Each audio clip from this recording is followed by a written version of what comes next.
Retour sur le plateau. Cette fois-ci, on va parler de personnes âgées d'abord, bien sûr, mais on parlera aussi de service à la personne. C'est un causement réunionnais.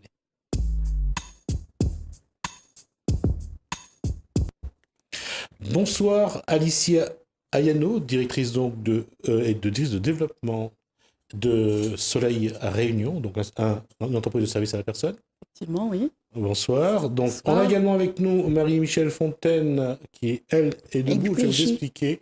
Elle souffre d'une hémiplégie, donc elle ne peut pas être assise. Pas parce que elle peut être assise, c'est qu'on n'a pas malheureusement les tabourets nécessaires pour te caler son dos. C'est pour ça qu'elle a préféré rester debout. On a également avec nous, alors, Anna Virasamy. Bonsoir. Bonsoir. Alors, donc, vendeuse indépendante de produits, et vous avez participé à une journée avec les personnes âgées où vous avez apporté donc des soins au visage. Et nous avons également Madame Laderval Annick. Bonsoir. Bonsoir. Elle est plus auxiliaire de vie. Elle travaille donc avec Alicia Ayano, je suppose. Pas vraiment. Elle travaille de façon indépendante. Elle s'occupe de ses parents et de personnes et de jeunes enfants porteurs de handicap. D'accord. Ouais. Alors, on va parler nous de cette semaine bleue qui s'est terminée. Et Alicia Ayano a proposé une journée d'activité donc aux personnes âgées, aux personnes porteuses de handicap également. Donc on va revenir là-dessus et puis on va aborder aussi cette question qu'on a depuis toujours et savoir aujourd'hui qu'est-ce qui va être mis en place, parce que plus on va aller, plus il y aura des personnes âgées et plus on aura besoin de monde pour s'en occuper. Et Alicia Ayano, en tant que professionnelle, est-ce que la politique prend le bon chemin? Est-ce que les professionnels sont déjà prêts? Alors, je peux parler comme mon nom. Effectivement, nous avons de plus en plus de personnes âgées. Vous tapez sur les autres, ça ne me dérange pas. Ah non, c'est pas le but. Le but, c'est de travailler ensemble pour pouvoir avancer. Mais bon, effectivement, nous avons une population qui est vieillissante, puisque nous vivons plus vieux, tant mieux. Nous avons aujourd'hui, même avec certaines pathologies, nous arrivons à un âge plus avancé. Et aujourd'hui, nous sommes devant une problématique. Qu'est-ce que nous allons faire? Parce qu'à La Réunion, vous savez tous que nous avons privilégié le maintien à domicile.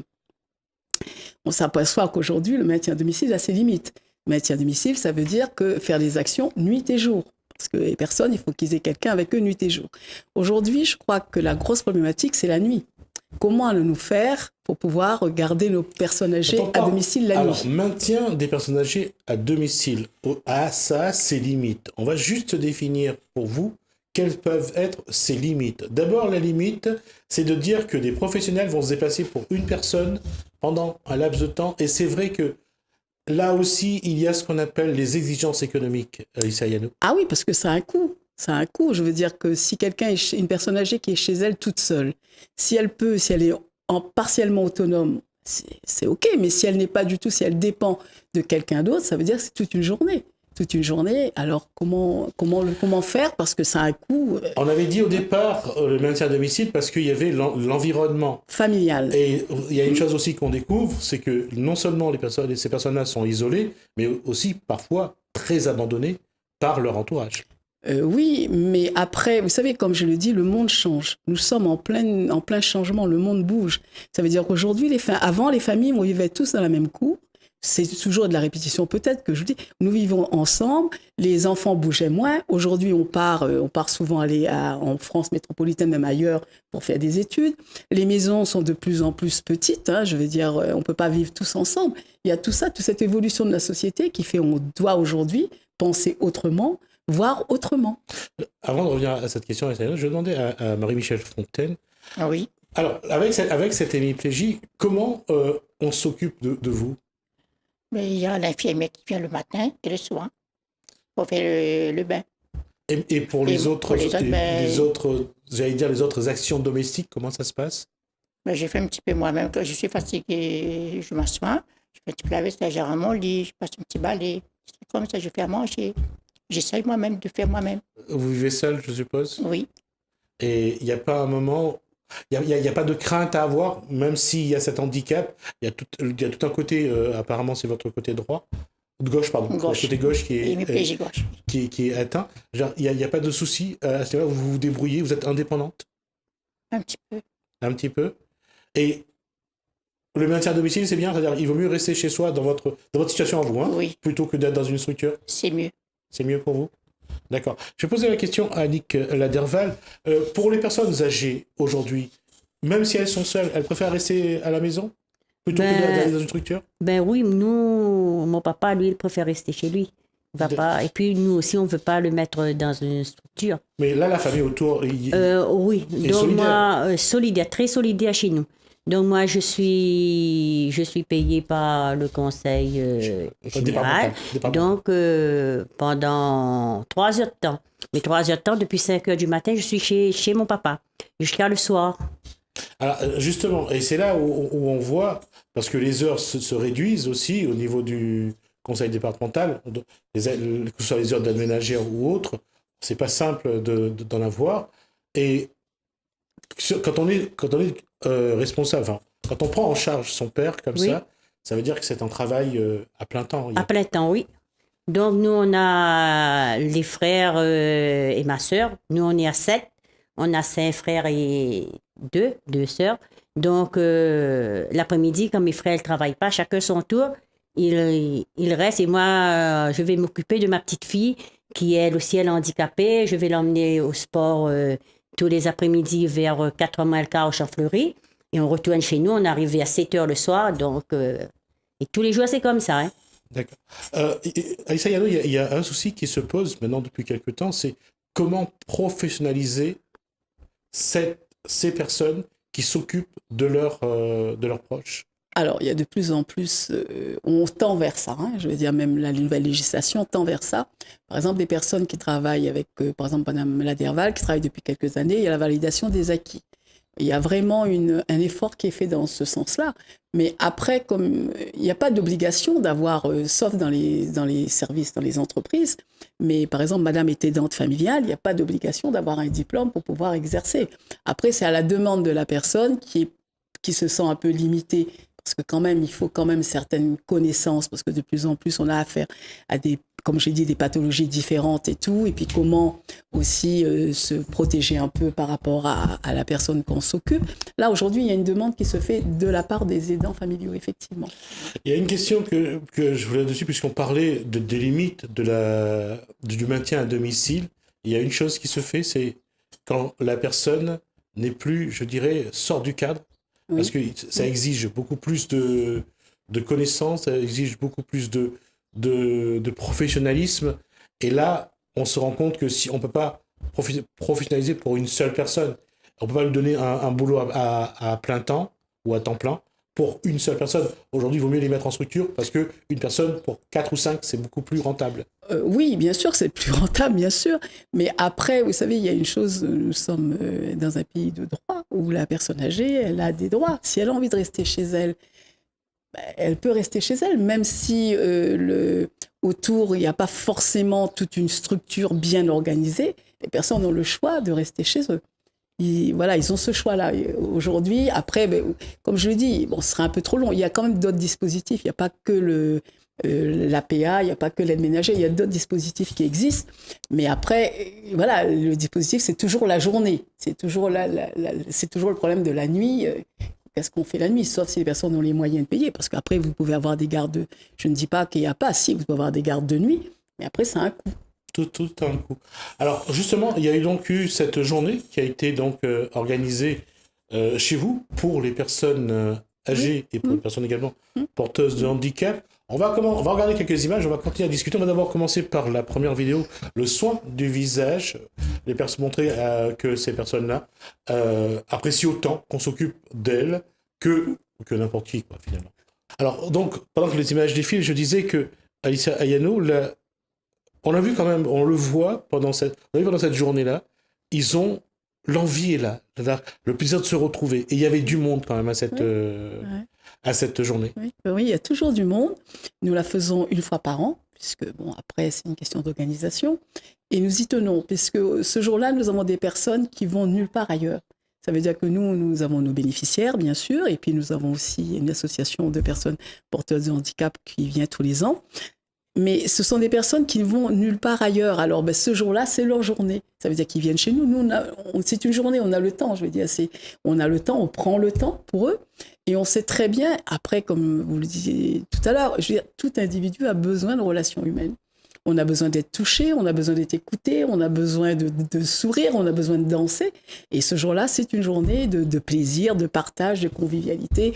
Et surtout, ben, on s'adapte à leur temps. Ça veut dire qu'ils sont un peu plus lents. Quand on avance en âge, on devient parfois un peu plus lent dans nos gestes.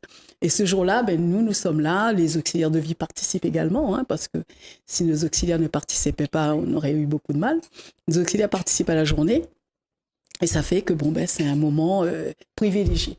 Parce que c'est du bonheur, vraiment du bonheur, que du bonheur. Puisque vous le voyez sur leur visage, parce qu'ils sont heureux. Et nous aussi, d'ailleurs, ça nous renvoie aussi... voilà, c'est un moment très agréable. Alors, Anna Virasabi, elle a participé à cette journée. C'est elle qui a fait donc les soins de visage. Comment les personnes âgées, ou personnes âgées, puisque c'est des personnes âgées, comment elles réagissaient à ces soins, à voir que vous mettez tellement d'affection, de tendresse, et de douceur, à leur passer de produits sur le visage, à les toucher, à masser un peu les visages. Et on regardait quand même qu'ils prenaient vraiment de plaisir. Oui, oui. Donc, ces personnes âgées, elles étaient toutes satisfaites, très contentes d'avoir eu cette chance et la possibilité, grâce à Madame Ayano par rapport au rayon de soleil. J'ai eu le privilège d'être présente ce jour-là avec mon équipe pour justement faire un partage, s'occuper des personnes âgées, apporter du bonheur et en même temps leur donner le goût de... Qu'est-ce que ces personnes vous disent pendant que vous vous occupez d'elles? Mais je n'y m'attendais pas, ça fait du bien, je me sens bien, je suis relaxée, je vole, je suis sur un petit nuage, j'aime beaucoup. Voilà ce qu'elles me disent en général. D'accord. Là, quand vous vous occupez de votre papa, qu'est-ce que votre père a besoin comme soin, a besoin que vous fassiez? Bon, ben lui, on s'occupe de lui. Le matin, en arrivant, je lui donne son petit café, son petit déjeuner, son lait, ses biscottes. Il mange. Après, l'infirmier, il arrive, il prend son bain. Et après, il redort un petit peu jusqu'à 8 heures. En attendant, j'occupe ma fille pour le chauffeur. Il va arriver pour l'emmener à l'école. Et puis, ben, après, c'est toute la journée. C'est qu'il m'appelle, disons, tous les secondes. Viens, il a entendu quelqu'un, s'il est mort, il faut téléphoner la famille. Toute la journée, c'est comme ça.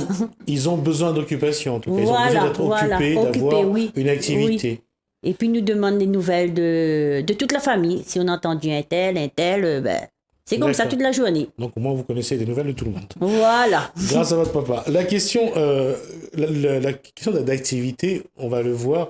Et à Isayano, il y a eu quelques loisirs quelques activités proposées donc pendant cette journée au soleil à Réunion. On va regarder donc la vidéo loisir pendant ce temps-là. À Isayano, c'est ça le plus difficile, c'est de trouver des ateliers occupationnels pour ces personnes. Oui, et puis surtout des ateliers qui vont les intéresser. Puisque nous, on fait toujours des soins esthétiques parce que, vous savez, plus vous avancez en âge, enfin, c'est mon ressenti, mon vécu. Hein. Souvent, les gens ne sont plus touchés pour des soins visage, pour des massages. On les touche souvent pour faire des toilettes. Mais faire la toilette, ce n'est pas un acte où on prend du temps et tout. Et ce jour-là, nous, en priorité, ce sont les soins de beauté. Après, il y a le repas également, bien sûr, c'est une priorité parce que c'est le moment aussi très attendu. Mais c'est surtout juste avant les ateliers. Parce qu'on a essayé beaucoup d'ateliers. On a fait des ateliers peinture, on a fait des ateliers tressage. OK, mais après, ils sont âgés, ils ont souvent des problèmes de main. Ils ont un peu mal. Alors, je reviens sur ce que je disais, c'est que l'occupationnel, c'est quelque chose qui n'est pas facile à mettre en place. Et je voulais poser la question à Nicolas Deval. Qu'est-ce qu'il faut faire pour que votre père ne s'ennuie pas? Qu'est-ce qu'il faut lui proposer comme activité, par exemple? Lui, il ne fait plus d'activité. Il fait plus rien du tout. Il reste sur son lit. Des fois, on lui met un petit peu assis, mais il ne peut plus assis longtemps non plus. D'accord. Donc, le problème est là et lui... C'est la télé et puis la discussion, c'est ça? Voilà. Mais sinon, Et c'est il ne sort plus. C'est pas très agréable non plus. Parce Non que plus. Même pour nous, c'est pas agréable. Hein. Il doit s'énerver un peu, il doit Voilà. s'embêter. L'irritation ne doit pas être très simple.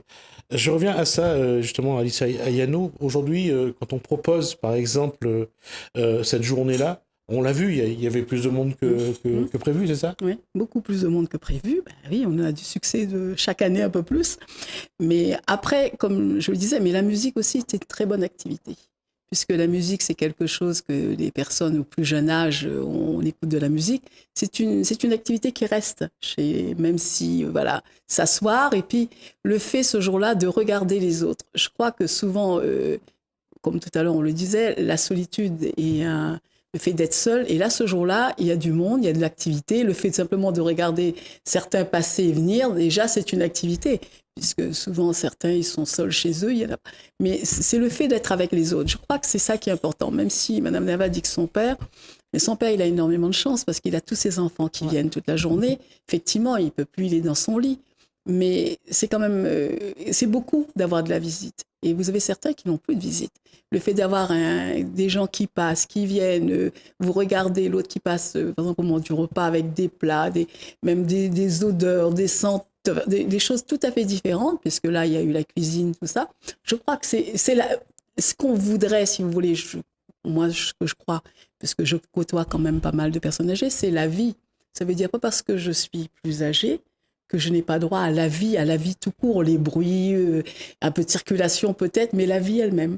Parce que bon, souvent, la télévision, il n'y a pas d'échange. La télévision, c'est que simplement, je regarde, je n'échange rien, de temps en temps, mais là, il y a un échange qui se fait, même si cet échange, elle est, à nos dires, elle est minime, mais moi, je le vois bien que c'est beaucoup. D'accord. Ayano vient de parler cuisine. Je vais vous proposer quelques images donc, de ce qui s'est passé au niveau de la cuisine. Voilà, donc là aussi, c'est une préparation particulière parce qu'il faut leur faire plaisir. Ayano, il y a... Mais on a fait surtout qu'on veut faire comme à la maison. C'est un peu comme à la case. Hein. Ça veut dire que la cuisine est faite sur place, ils peuvent voir ce qui se passe. Ça veut dire que ça ravive aussi des souvenirs. On n'a pas voulu faire venir un traiteur. C'est des personnes qu'on connaît qui ont fait la cuisine. Et ça a été fait sur place. Ils ont pu voir que c'est comme moi je mangerais. Je veux dire, c'était exactement comme ça. Comme c'était de la famille qui était là. Et c'est ce qu'on a voulu donner dans cette journée. C'est la famille qui est là, une famille très élargie, très agrandie, je veux bien, puisqu'nous étions très nombreux. Mais c'était ça, ce côté où les choses sont faites avec beaucoup de simplicité, parce qu'on a voulu mettre de la simplicité dans tout ça, et avec beaucoup d'amour. Ça veut dire que ça a demandé du temps, ça a demandé de la préparation, ça a demandé de s'investir, ça a demandé un repas quand même équilibré, parce qu'il y a des légumes verts, il y a du poisson, il y a de la viande. Évidemment, il y a du riz et du grain, ça fait partie de notre alimentation. Voilà, mais c'est surtout, on a voulu faire les choses pour qu'il se voit bien que les choses ont été faites là, le jour même. Vous voyez, ça a été fait le jour même pour que, voilà. Voilà, c'est ça, là où vous voyez la grosse marmite de pois. Tout est parti, hein, je veux dire, rien n'est resté. Voilà. Voilà. Alors, donc on va pas commenter seulement les images, juste rappeler donc qu'il y avait eu 3 caries, il y a eu donc du poulet, un rogaille saucisse que vous allez voir dans un instant, il y a eu également donc le poisson que vous avez vu auparavant, et puis il y a aussi ce que le Réunionnais aime toujours, c'est l'accompagnement, soit le rougaillement, soit le rougaille d'acatine, soit le piment, tout simplement, les oignons et piments, donc qui a été donc proposé. Et ça, et on l'a vu vous allez voir sur les images aussi, donc là vous voyez le rougaillement, vous allez voir sur les images également quelque chose qui fait sourire, c'est ce moment de partage, parce que c'est un moment de partage que vous allez voir, c'est de voir ces personnes vraiment heureuses dans ce moment-là, heureuses de partager quelque chose, alors qui est presque naturel, parce que ça fait partie du patrimoine culinaire réunionnais. Voilà, vous voyez les images, donc avec l'entrée d'abord qui leur est servie. Et en tout cas, ils ont profité des pâtés de poisson et de poulet, d'ailleurs avec leur salade chinoise. Et regardez. Et c'est là où on voit vraiment qu'il n'y a pas beaucoup de discussions. On voit qu'ils ont faim. Ah oui, mais c'est ce que je dis. Le repas, c'est un moment privilégié. Ça c'est... Quand on est à table, moi, je ne parle plus. La question, c'est comment faire en sorte que là, ça se répète finalement. Parce que c'est ça qu'ils ont besoin. C'est ce partage-là autour d'un repas. Comme je le disais tout à l'heure, nous avons besoin d'aide. Nous avons eu Madame Virasamy qui est venue nous prêter son concours, je veux dire bénévole. Nous avons besoin d'aide. L'entreprise, évidemment, c'est nous qui offrons le repas. Mais il nous faut des personnes pour encadrer. Parce que, et puis pour offrir aussi. Parce que, après, comme je l'ai dit tout à l'heure, tout est économique. Hein. Je veux dire, on aurait pu, nous, inviter beaucoup plus de personnes, mais après, on est limité aussi. La cuisine est faite par nous-mêmes parce que, on a envie d'offrir un bon repas créole et non pas du réchauffé ou voilà. Et voilà, c'est là, c'est simplement avoir des personnes, nos auxiliaires de vie viennent ce jour-là gracieusement. Je dois le signaler et je leur remercie parce que c'est pas évident. Ce sont des salariés de l'entreprise, donc une obligation de venir ce jour-là. Et voilà, et nos bénéficiaires ont bien compris aussi que que c'était un moment. Écoute, il faut à chaque fois, il me dit Madame Ayanou, il faut en faire plus. C'est pas possible. Voilà, on va le faire une fois par an. On va essayer de le garder au moins une fois par an. Garder une fois par an, avant de revenir là-dessus, est-ce qu'il y a eu une formation pour s'occuper des personnes âgées ou pas, Anna? Non, pas spécialement, mais on fait cette activité en fait pour aider, comme Madame Ayano m'a proposé de venir. Moi, j'ai pas eu de formation en esthéticienne, mais ça s'apprend. On se forme petit à petit. Jusqu'à un jour, on aura la possibilité d'être esthéticienne. D'accord. Voilà. Pourquoi la question, Aïssa Yano, c'est que la formation aujourd'hui dans les métiers de service à la personne se développe. Il y a de plus en plus de formations. Ce jour-là, vous aviez chez vous les lycéennes de Cluny, de Sainte-Suzanne, qui préparent donc leur diplôme. Je vais vous proposer d'abord de les écouter. Voilà, c'est parti et on revient juste après.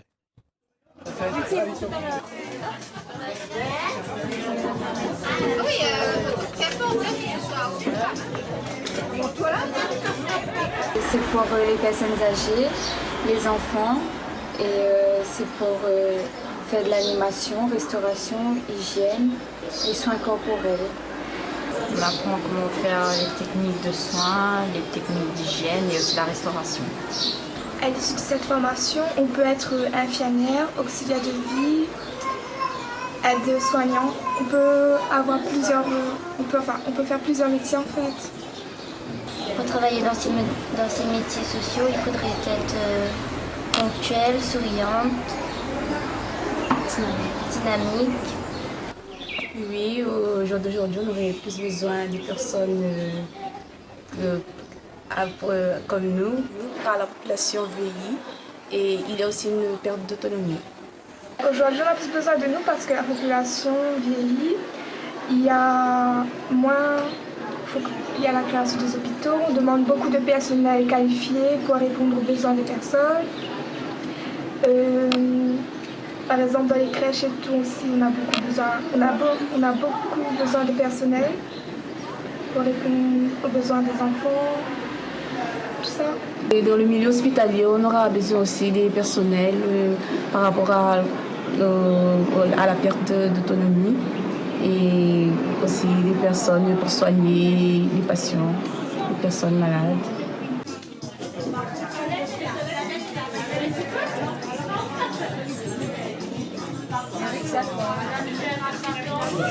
Ils étaient un peu timides, je disais, elles étaient un peu timides donc ce jour-là, et surtout face à une caméra, ce qui n'était pas évident pour elles, mais en tout cas elles ont pris part. Oui, on a elles ont vu participé. qu'elles ont essayé d'être présentes. Bien sûr, elles ont participé, et puis c'est pareil, c'est elles qui se sont proposées. Je veux dire, le lycée, on travaille avec le lycée. Donc, le lycée nous demandait si on voudrait avoir des élèves ce jour-là. Bien sûr, toutes les aides sont les bienvenues, mais ce sont ces jeunes filles qui se sont proposées. Et puis elles ont participé, elles ont aimé, parce qu'après on a eu un retour, elles étaient enchantées de leur journée, et puis elles ont aidé à faire des ateliers bracelets, voilà. Non, mais c'était une journée. En ce sens, Aïssa Yano, vous êtes donc dirigez donc une structure de service à la personne. Est-ce qu'aujourd'hui le personnel est bien formé pour ce qui l'attend? Alors, le personnel est bien formé, oui, bien sûr, il y a une formation, voilà, il y a plusieurs, vous avez les lycées, vous avez les centres de formation. Oui, le personnel est bien formé, mais ce qu'il faut, c'est de l'accompagnement. Parce que, vous savez, c'est un métier, je le dis tout le temps, c'est un métier qui est difficile. Vous avez affaire à des personnes, quand il s'agit, ça veut dire que il faut accompagner le personnel au quotidien. C'est ça surtout qu'il faut le faire. Et puis, c'est surtout, comme je vous disais tout à l'heure, c'est un métier où il y a de plus en plus, mais on aura besoin de plus en plus. Et puis, en plus, on devrait quand même bien se revoir un peu, vraiment stimuler certains jeunes pour qu'ils se dirigent vers ce métier. C'est des métiers qui ne sont pas délocalisables. C'est des métiers qui vont rester à La Réunion. Je veux dire, si les jeunes se forment et tout, ils vont rester à La Réunion. Ils ne vont pas aller forcément ailleurs pour travailler parce qu'il y a de quoi faire dans les années à venir. On va en avoir besoin de beaucoup plus, d'auxiliaires de vie, de puériculture. Voilà, ce sont des métiers d'avenir. Madame Laderval, est-ce que vous pensez qu'il faut aussi, vous avez besoin d'une formation pour mieux vous occuper de votre papa ou pas? Ben, moi, pour l'instant, non, je pense pas. Parce que ça fait plus de 30 ans que je travaille avec les personnes âgées. D'accord. J'avais ma maman elle-même à 42 ans qui a fait un traumatisme crânien. Donc, elle est restée handicapée. Je l'ai gardée, on a gardé chez nous pendant 30 ans. Maintenant, elle est morte depuis 2008. Mais j'ai occupé des personnes Alzheimer. J'ai occupé beaucoup de personnes malades. Donc, apprendre sur le tas, voilà. C'est suffisant? Ben, je ne dirais pas que c'est suffisant, mais maintenant, à mon âge, je ne pense pas si je pourrais refaire une formation. Hein. Pourquoi à votre âge? Qu'est-ce qu'elle a Ah ben fait? oui, ben... Qu'est-ce qu'elle a à votre âge, madame Laderval? Ben non, maintenant, je laisse la place pour les jeunes. Si vous le dites. Alors, justement, est-ce qu'il y a une façon de faire, par exemple, Navira Sami, lorsqu'on fait de l'esthétique avec les personnes âgées, est-ce qu'il y a une méthode particulière par rapport à un public plus jeune? Pas forcément particulière. Je pense que tout le monde a le droit d'avoir son petit soin du visage. Donc, avec la personne âgée, on va dire c'est mieux parce qu'il y a une complicité qui se crée et elles sont tellement flattées que ça nous flatte aussi. Donc voilà, et ça c'est top, c'est génial. C'était la Semaine Bleue, il y a eu pas mal d'actions, que ce soit dans toutes les communes de l'île, en tout cas on l'a vu, mais est-ce qu'il faut attendre cette Semaine Bleue pour apporter ce petit plus, ou est-ce que, et je ne veux pas m'ériger en donneur de leçons, parce que c'est très difficile, il faut avoir du courage aussi pour faire ce que font ceux qui s'occupent des personnes âgées. Parfois c'est même vraiment, quand on parle de l'état de santé même des assistants familiaux, quand on dit qu'ils vont pas bien, il y en a qui meurent avant les personnes dont ils s'occupent. Donc c'est très difficile vraiment. Mais est-ce qu'on ne peut pas le faire différemment? Et c'est une réflexion que je poursuis, parce que cette réflexion, elle est là depuis des années maintenant. Comment faire justement pour ne pas qu'on attende la Semaine Bleue pour donner ce petit coup de pouce, ce petit plus finalement? Comment faire? Alors ça, c'est une grande question, puisque aujourd'hui, nous avons comme des institutions qui s'occupent des personnes âgées. C'est pour ça que je dis qu'il faut que de toute façon, chez chaque individu, après, de prendre sa place dans la société et de faire les choses. Aujourd'hui, nous, au Rayon de Soleil, nous avons décidé de le faire la Semaine Bleue. Pourquoi? Puisque c'est médiatisé. Et les personnes qui sont chez eux voient bien qu'on fait des choses pour des personnes qui sont plus valides. Mais nous les faisons pour nos bénéficiaires qui sont moins valides. Ça veut dire qu'ils participent quand même à l'action. Bien sûr qu'il faudrait le faire tout le temps. Mais après, quand vous voyez, ça se passe à la télévision, ce jour-là, tout le monde a bougé. Puis moi, je suis restée chez moi. Voilà, nous le faisons parce que ce sont des personnes, comme je l'ai dit, qui se mobilisent très, très difficilement. Vous avez pu voir, ils sont très lents. Et vous savez, il faut prendre du temps. Et cette journée, on a le temps de le faire. C'est surtout ça. Après, je crois que ça nécessiterait une réflexion plus globale avec beaucoup plus de personnes. Comment faire pour que notre société, qu'on intègre tout le monde, qu'on vit avec tout le monde. Mais c'est chez chaque individu. Je crois qu'aujourd'hui, chacun d'entre nous, nous avons une responsabilité. Nous avons tous des personnes, nous avons tous des parents qui vieillissent. Et nous devons savoir comment on va faire pour que l'avenir soit un peu moins terne pour certaines personnes. D'accord. En tout cas, la question est posée. On aura l'occasion de revenir là-dessus. On aura l'occasion d'en reparler. Merci, Alice Ayano, Merci à vous. directrice de développement donc, de Rayon de Soleil. Oui.